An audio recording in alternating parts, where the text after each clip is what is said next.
Almost a year after we thought it would happen, the launch of Phasmophobia is finally on the way. So today, we're going through what the game actually is, and every PSVR2 specific upgrade and feature that we know about for this version of the game. Before we get into it though, only 25% you are subscribed, of course, and if you feel like becoming part of this little community we got here, please feel free to hit that subscribe button. Anyway, let's get into Phasmophobia and why you should be excited, and if there are any PSVR2 features that are really jumping out to me at all.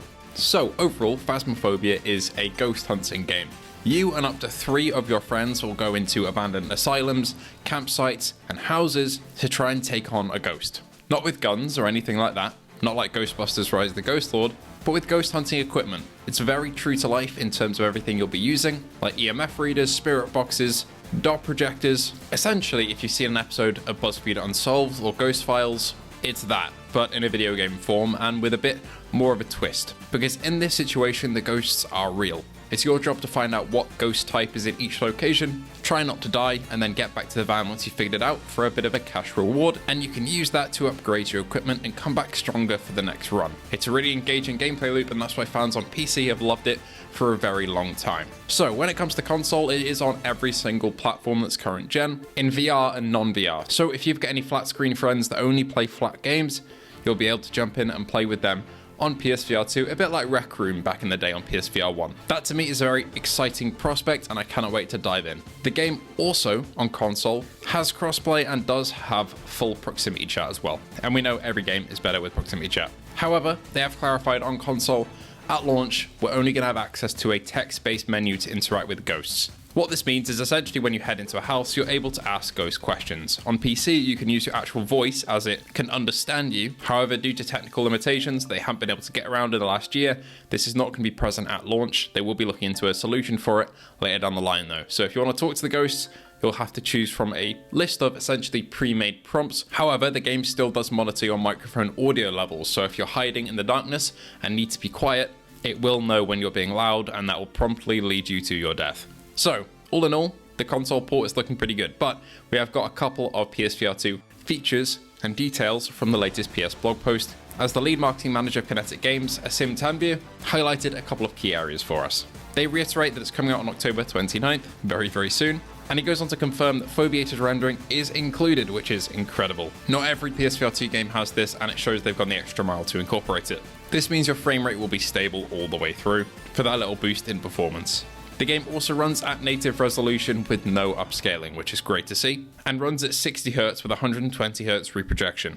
Now, the guys over at Kinetic Games said this is a good thing, which I don't really agree with, because there is obviously a higher tier of 90Hz and 120Hz native that you could hit, but I know that the optimization for this game, especially on PC, is a bit of a tough one.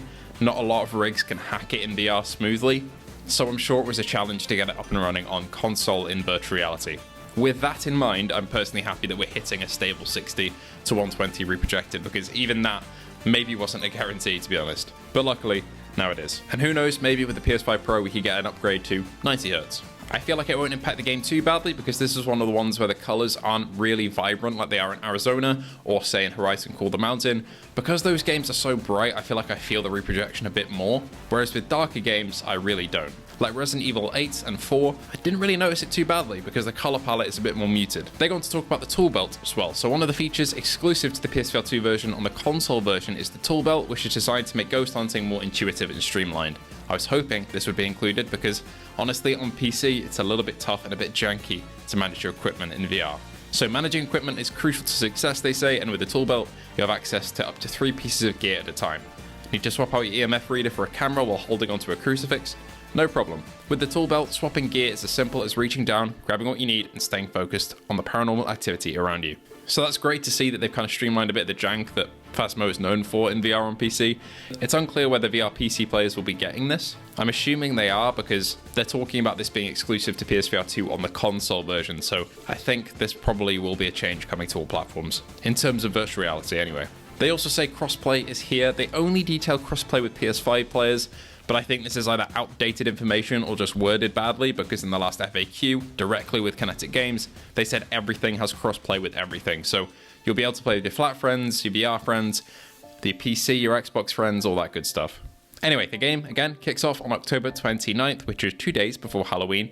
In terms of videos on the channel, if you're looking forward to that, it's going to be great, so please stick around. However, the game comes out at, I think, about midday here in the UK, meaning I probably won't have time to get a video out unless I really rush, which ideally I don't want to do. So I think we'll probably come out on the 30th with a video. And then from there, it'll be a bit like Pavlov, but we'll be dipping in and out from time to time, with quite a few videos coming out around launch. Anyway, I'm really excited for Phasmophobia. Please let me know if this has been high up on your list in terms of hype, or whether you're really just getting into it for the first time and don't know what you're getting into. Thank you all for watching anyway. Thank you to our patrons and YouTube members: Luke Bentley, Phil Irving, Hazit Merza, Ace Gamer, Hippie Pickle, Jin007, A License to Chill, Sun WTF, Fat Controllers, The Game Cat, Andrew Ehrenreich, Jason Parker, Lamar Hall, Jordy Bansman, Lemmy64K, Outcast VR, Prophecy777, Gundy, Salvador, David Gephardt, Lauren Thole, Spencer Drake, and Macho X3, the Real Estate Procrastinator Game Cat. If you want to join the Patreon or YouTube membership, all those links are down below. Thank you all for watching, and I'll see you all in the next one.